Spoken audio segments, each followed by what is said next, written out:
It is September 21st, and you know what that means? We are like a week away from Preptober and a month away from NaNoWriMo. Ooh, it's so exciting. It's crazy. It feels like time has flown. And if you are doing NaNoWriMo this year, you might be wondering, how do you get started? How does one outline a book? How do you prep? And so my idea is to do a couple of videos about how you could use different craft books and different methodologies to prepare for NaNoWriMo. And so today, as you can see by the title, we are talking about how the story grid could be used to do your Preptober for NaNoWriMo 2023. So let's get right into it. I am basing this off of a podcast episode and an article from the story grid universe. The podcast transcript and the article I will link below, and I've kind of combined them into a process that makes sense. So your first question when you want to use the story grid to get ready for NaNoWriMo is, what kind of story do I want to write? Now this is kind of going towards the genre. My suggestion is you don't have to necessarily define the genre. So for me, I'm writing a story that has elements of performance. I know that it has four timelines. It's actually a play, but we're just gonna pretend it's a novel for the sake of this situation. It has 4 timelines, 4 main characters, so it's like mini plot, but the main one is a performance, but kind of the overall genre is about like kind of women's rights and freedom from oppression or something. That's the kind of story I want to write. I want to write a story that explores this feminism, women's rights theme. So that's the kind of story that I want to write. That's my first question. If I was talking about my other book, I'd say I want to write a heist story. If I was talking about a different book, I'd say I want a historical fiction that includes a revolution. You don't have to be super specific, but just give an idea. Then I would take my idea and I would try to write a logline and a jacket cover, or like the query section, the story section of my query for this story idea. Now, sometimes this might feel too early, but if you've done a little bit of thinking about the story, I find with story grid, you had to have done a bunch of brainstorming going in for it to be effective, because it's not really a brainstorming tool. I mean, it can help later on, but you kind of need to have a sense of what you're doing, and then it can help you really strengthen that.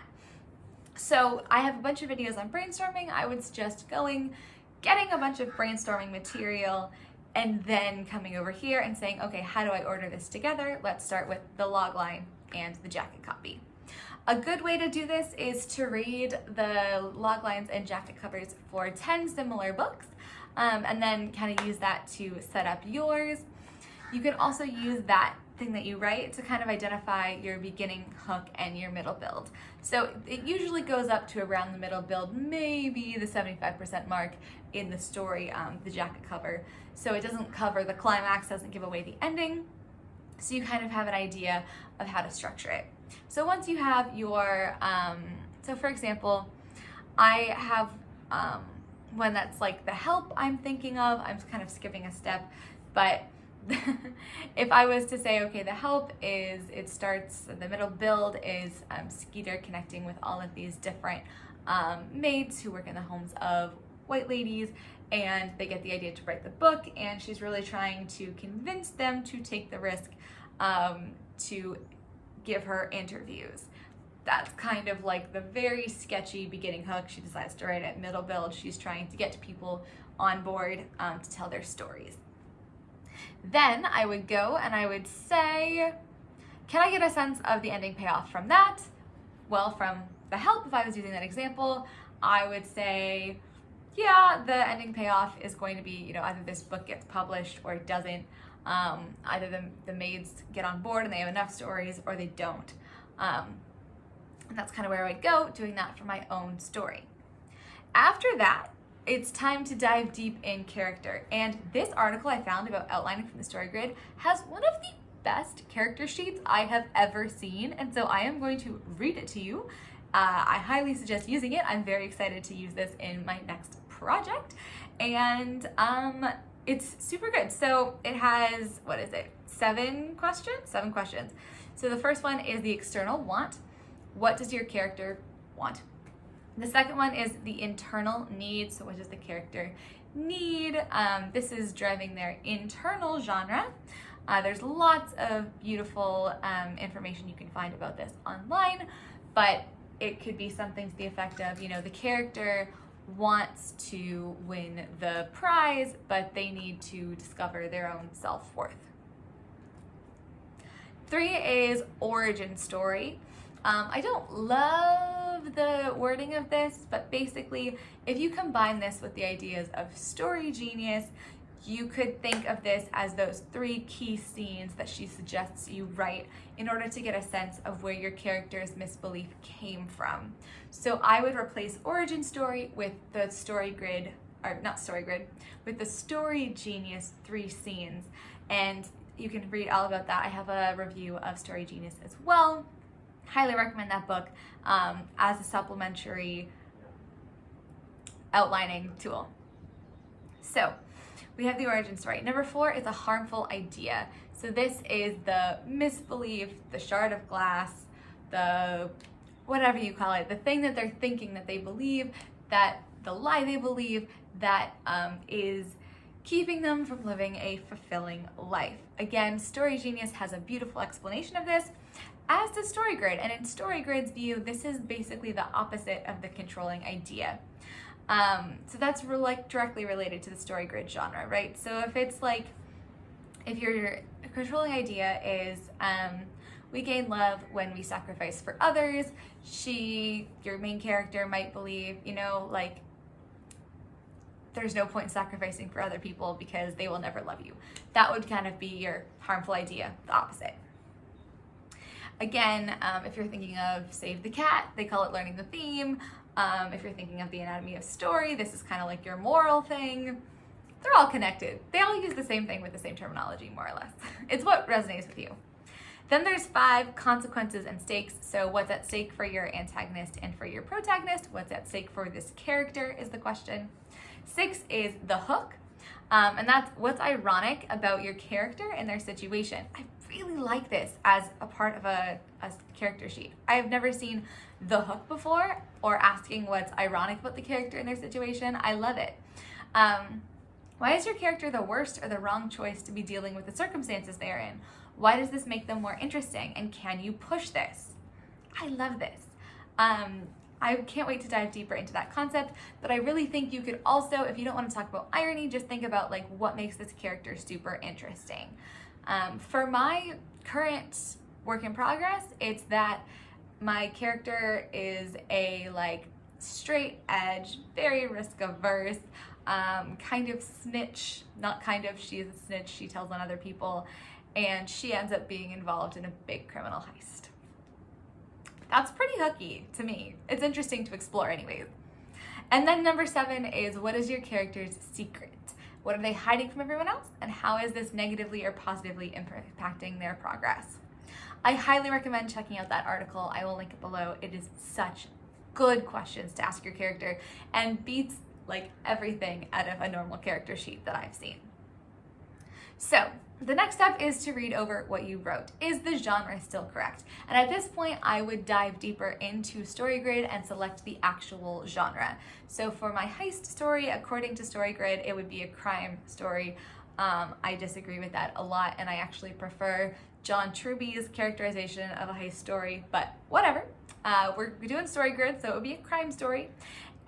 In my project that I'm thinking of for NaNoWriMo, I have an overall society story, and then there's like one storyline that's performance, the others are all society. Maybe there's an internal genre somewhere there of like disillusionment. I'm not sure, I haven't totally mapped it out yet. And because it has all these different storylines, each storyline can have its own genre. I also sometimes think of StoryGrid genre as plot archetype, so you can have multiple in the same one.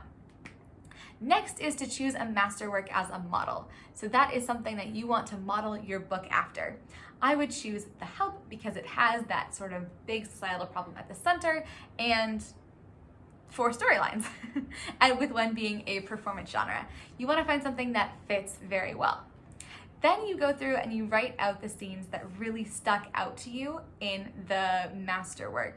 So 8 solid moments, 2 per act, that really resonated with you emotionally, even without going back and like writing it through. See if you can write down 8 moments that you remember. These emotionally charged ones are probably big points in the book, and it should be about 2 per act, 4 in the middle, and there should be something similar in your book. So for example, in one scene in The Help, one that I remember very clearly because it's kind of cringy, is Skeeter talks to an editor in New York who refuses her and is like, "You're going about this all wrong. This is not how you apply for a job."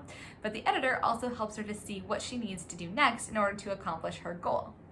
So in my story, my main character in the performance storyline, she goes to an ad executive who refuses to advertise the pregnancy test that the company has created, but gives an indication of how she might go about finding advertising space or how she might go about launching this product in an unorthodox way. So you want to go through, list those scenes, and then brainstorm some parallels for your own story. The next step is to create the foolscap global story grid. Remember, that's 3 acts with a beginning hook, a middle build, and an ending payoff, and the 5 commandments for each act. There's not enough time in this video to explain all the 5 commandments, but I will again link the article below. If you want to do, sometimes they do the foolscap with 4 acts, you can do that as well. I think depending on how outliney you are, depending on how micro you want to get with this, 3 might be enough. And if you don't like outlining, I would stop before the foolscap. If you like to outline, you continue now. So you work on doing that foolscap, filling it all out, fleshing it out. Usually some of those 8 scenes that you identified will be those key core 15 or core 20 scenes on the foolscap. Maybe some of them aren't, but honestly they probably are, and because they are important. So you go through, you fill it out, you brainstorm in between to get the other scenes, you fill it out as much as you can. Then there's a blueprint. So Shawn Coyne suggests a book, especially for NaNoWriMo, you're gonna have the capacity to write maybe 30 to 32, 33 scenes. If you assume they're 1,000-ish words to 2,000 words each. So you start making your scene list, jotting down your ideas, filling in any holes that are left. I think it's really important to identify some of those major decisions that the character is making at each stage, even if you don't do the foolscap, and the major decision that the character is making in each scene, if you can, as part of your scene outline. Don't have to go crazy with this, but just kind of jot down the major decisions they're making, because the character should be making a decision to move the story forward in every single scene. And so that is a process for using the story grid to create an outline for NaNoWriMo. Let me know what you think. Have you used the story grid to outline before? I know I have a video saying the story grid does not work for outlining. That is not necessarily true. I would maybe watch that video before you do this, but that was more user error than anything else. And I really like this process. You can go more in detail or less in detail, however you want, but it really emphasizes, and Shawn Coyne emphasized this himself, not getting too stuck in the weeds and the details of the story grid process at this point. When you're doing NaNoWriMo, it's quick, it's dirty, and it's so much fun. So enjoy. I can't wait to hear about your NaNoWriMo. Let me know what your plans are, and thanks so much for watching.